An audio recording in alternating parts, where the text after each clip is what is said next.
조갑제TV 시청자 여러분 안녕하십니까. 2019년 11월 9일 오전 1시 35분입니다.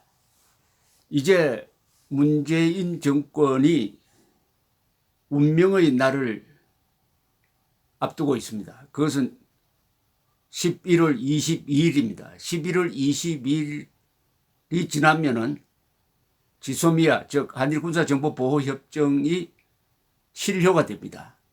22일 전에 문재인 대통령이 결정한 파기를 철회해달라고 지금 미국이 전면에 나서서 그리고 전면적으로 압박을 가해오고 있습니다.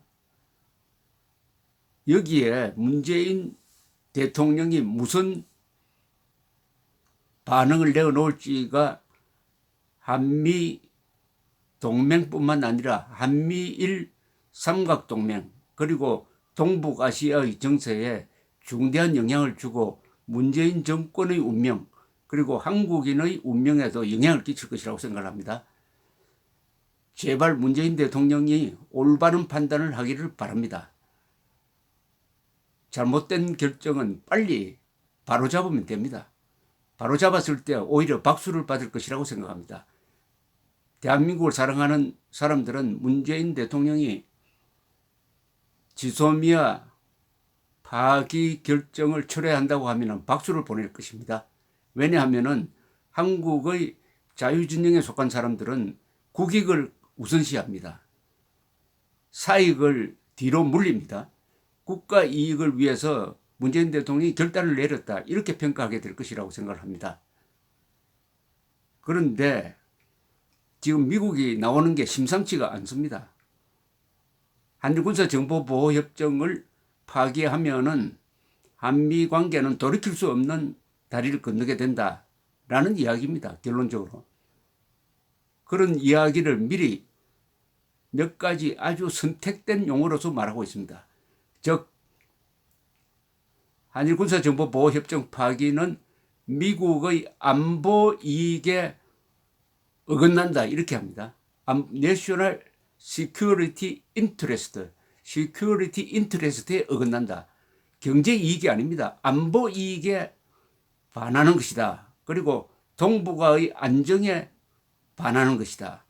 이 결정은 문재인 대통령이 오판을 한 것이다. 이렇게 이야기를 합니다.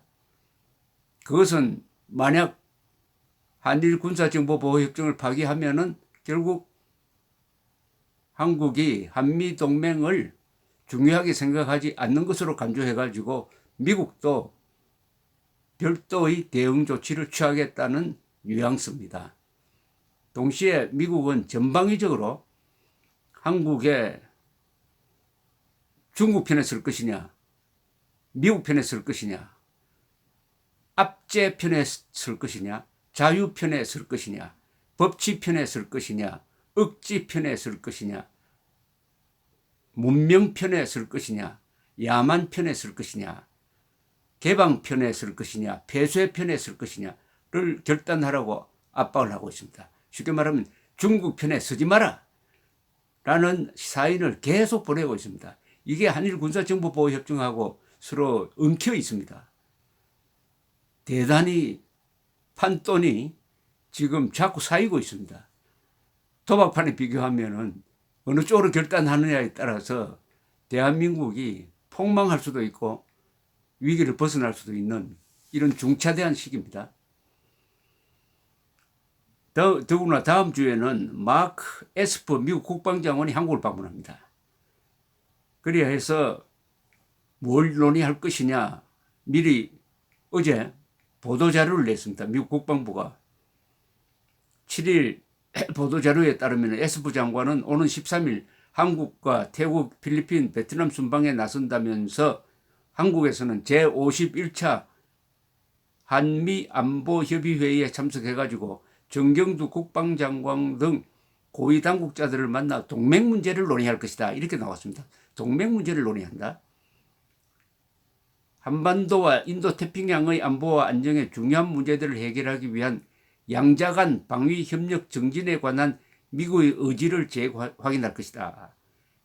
그러면서 이번 방안은 한일 군사정보보호협정이 오는 23일 종료되고 한미 양국이 주한미군 방위비 분담금 협상을 진행 중인 가운데 이루어지는 것이어서 더욱 주목된다고 VOA가 말했습니다. 이와 관련해 가지고 조나단 호프만 국방부 대변인은 브리핑에서 예스퍼 장관의 방한 기간 중에 지소미아 문제가 논의될 것이다. 한일 군사정보보호협정 문제가 논의될 것이다 하는 점을 분명히 했습니다.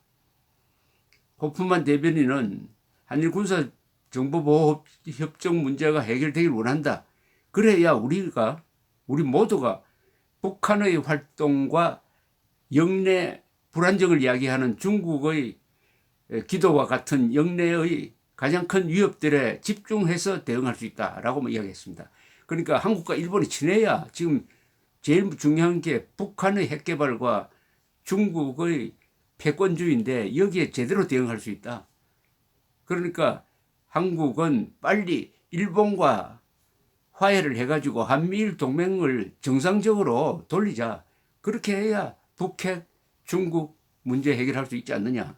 그런데 이런 주장이 과연 문재인 정권에 먹힐지는 모르겠습니다. 문재인 정권은 그 이데올로기 이념상 친북, 친중, 친러시아고 반일, 반미적이기 때문에 이런 설득이 어느 정도 먹힐 것인지 저도 낙관을 할 수가 없습니다. 에스퍼 장관은 이번 아시아 순방 중에 태국 방콕에서 열리는 동남아시아 국가연합 확대 국방장관 회의에도 참석한다고 합니다. 호프만 대변인은 인도 태평양 지역은 우리가 우선시하는 지구다. 자유롭고 개방적인 우리의 인도 태평양 구상을 공유하는 많은 영내 동맹국들과 파트너들을 만날 예정이다. 호프만 대변인은 또 남중국해 군사화와 약탈적인 중국의 경제활동과 같은 공통된 도전 과제를 논의할 것이다. 즉 미국은 미국, 일본, 한국, 인도를 잇는 중국, 일종의 중국 포위망을 형성을 해가지고 중국이 이 지역에서 패권주의를 추구를 하면서 약한 나라를 누르고 하는 데 대해서 미국이 일본, 한국과 손잡고 막아주겠다. 한미일 동맹만 튼튼하게 돌아가면은 중국을 견제할 수 있다. 그러니까 한국은 딴 생각하지 말고 일본과 화해해가지고 한미일 동맹 체제로 다시 들어오라 하는 이런 주장입니다. 그래서 문재인 정부가 지금 고민에 빠졌죠. 일단 왜 그때 한일군사정보보호협정을 파기하는 결정을 했느냐 하면은 국방부도 반대, 외교부도 반대했다고 합니다. 그런데 명분은 당시에 한국에 대한 무역 보복을 한다. 그에 대한 대응 조치다. 이렇게 됨으로써 경제와 안보 문제를 같이 섞어버렸습니다. 경제는 경제대로, 안보는 안보 문제대로 다뤄야 되는데 이것을 섞으니까 실책이 되고 말았습니다. 일본은 파기하려면 파기해보라고. 우리가 별 아쉬울 게 없다. 이런 건데 아쉽다고 나오는 게 미국입니다. 미국이 발칵 화를 냈습니다. 미국으로서는 한미일 군사동맹이 있어야 중국을 제어할 수 있는 거 아닙니까? 더구나 세계에서 가장 돈이 많은 일본, 그리고 엄청난 정예 재래식 군사를 갖고 있는 일본, 그리고 한국 또한 세계 5대 공업국. 그러니까 일본과 한국을 미국이 붙들고 있어야 동아시아에서 팽창하는 중국과 균형을 맞출 수 있다. 국력의 균형을 맞출 수 있다. 이렇게 생각하는데 한일 관계가 나빠지면은 결국 일본하고만 손을 잡아야 하는데 그렇게 되면 역부족이 된다.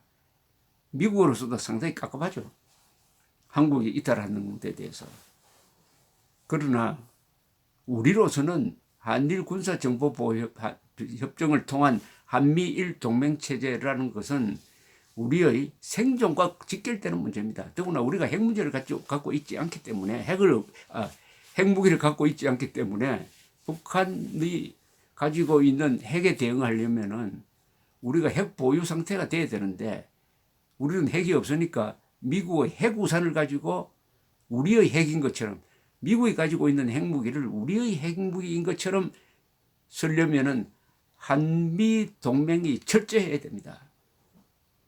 철저해야 됩니다. 그러면 우리가 핵 개발할 필요가 없죠.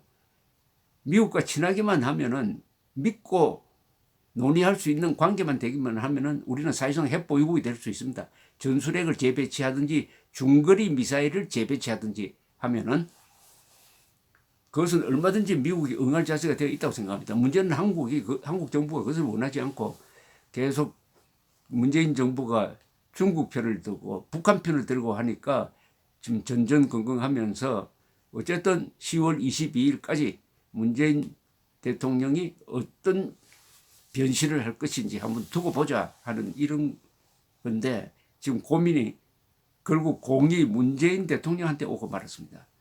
문재인 대통령이